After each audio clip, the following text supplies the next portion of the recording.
Welcome back. This is a very special episode about native plants and the use of those particular plants.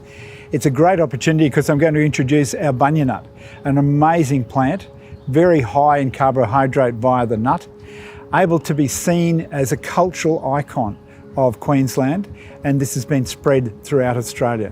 Culturally very significant. Families acknowledged and own certain patches of trees. These trees produce the bunya nut, a great nut. This is a section of it only.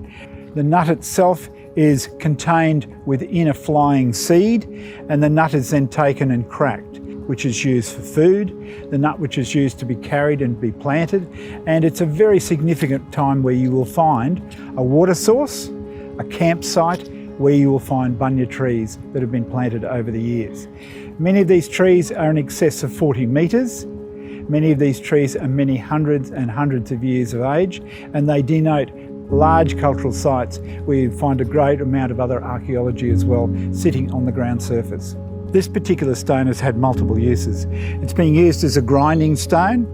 It's very useful to be able to grind large nuts such as these bunya nuts. So the bunya nuts are quite large, able to be cracked and broken, and able to be ground into a white paste. And once they're dried, to be able to keep that powder for quite a long period of time. So caches of powder of nuts and foods were found in many parts of Australia. Often we take other pieces of implements, and this one, which was being made into an axe head and discarded, has been taken and used to be able to crush that particular bunya nut. Bunya nuts are just one of the many things. We've mentioned previously maidenhair ferns, other ferns and roots, all of those are made into flowers. Once you've got these, put them and seal them in a plastic bag, and you can put them in the freezer and they'll last about 12 months. They ground into flour, they can be eaten, roasted is my favourite, and they can be mixed with all sorts of things. Bunya nut scones are a particular favourite. Have an opportunity to create something that's special with the bunya nut and get back to us with your ideas about how you could create and cook with bunya nuts for the future. Very powerful food. This particular eucalypt, like many eucalypts, is available for all koalas. This is a great koala food. They have restricted amounts of trees which they go for. Once you take this particular leaf from the tree and or the bark, you'll find that if you crush it, it forms a scent. It's quite juicy and quite strong in terms of its eucalyptus strength. It's used as an insecticide, so to chase away the mozzies, but it's also used if you have a particular cut or scratch. It's an antibacterial thing. I have a cut on my leg, and the opportunity to be able to clean up those wounds. So it feels quite sticky. Mix it in water, crush it up, let it feel sticky, and to use it as such. Taking a number of leaves is really important, because what you can do then, once you've crushed them, you can form a poultice or a layer on top.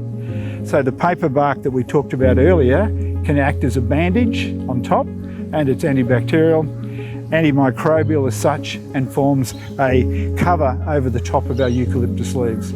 So you're getting something which will help your healing, and help your healing at a far greater pace than normal. This particular plant is a very significant plant for coastal South-East Queensland.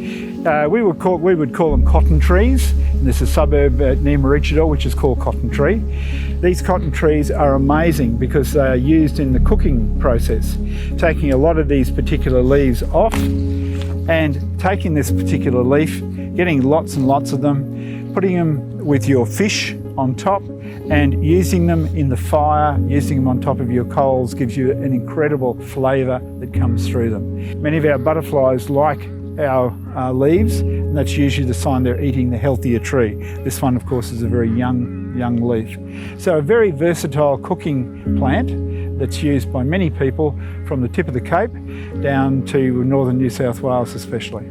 Many of our plants have multiple uses, and those uses relate to the fact that they can be soaked made into teas, but we should be aware also that many of our plants in Australia are poisonous unless they're treated in a particular way. This is one of our fir trees. The seeds are quite edible, The fronds themselves are edible, so these particular pieces are edible, but also more commonly used in the forms of making them into teas or poultices.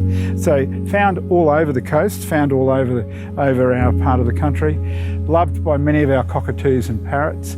Our fir trees come in many different versions, and they tend to be very, very healthy and survive everything except fire. Many of our vines are quite destructive in some ways, but they also provide many uses for our first people in the past. Aboriginal people took a lot of these vines and created our ropes. So the leaves were stripped from the vine itself, and the vines were taken and they were joined together, woven together. And in order to climb trees in the past, these woven vines were used as climbing devices. So I would take this particular vine, weave it obviously much more thicker than this for my weight, and then put it around the tree like so, and be able to take this particular vine and to shimmy up the tree, get onto the next peak with my foot, shimmy up the tree and keep on going. And it was one of those key components to be able to use this to lash and to tie. Many knots were used, many versions were taken to make this very, very flexible. You put it in water, and the soaking component allows you the opportunity to be able to put this into any shape that you want. Also used for jewellery, also used for waistbands to hold things. This particular one, as strong and useful as it is, will have a life to hold these trees together for the future. This is a version of the mat reeds, incredible flowers. Flowers are just coming to the end of their day. Underneath there are the seeds.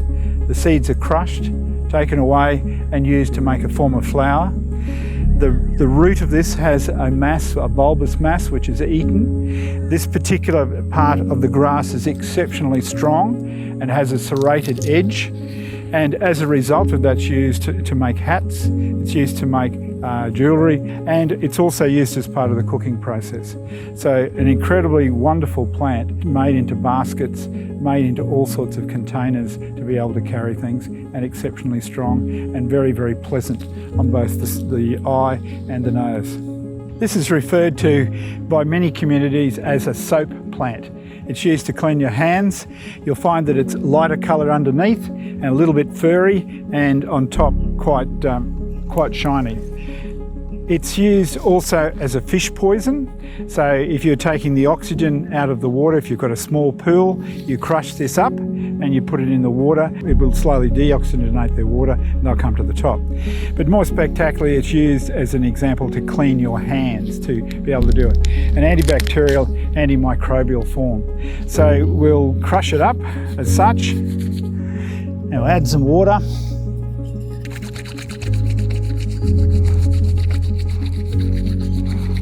And the soap will start to form in our hands. Adding more leaves will give us more froth and more soap across all our hands, and people will work that through their body, and the longer you'll crush and the longer you'll play, it'll become far more frothy to be able to do so. Antibacterial, antifungal, and also very cheap. Thanks for joining us in this episode.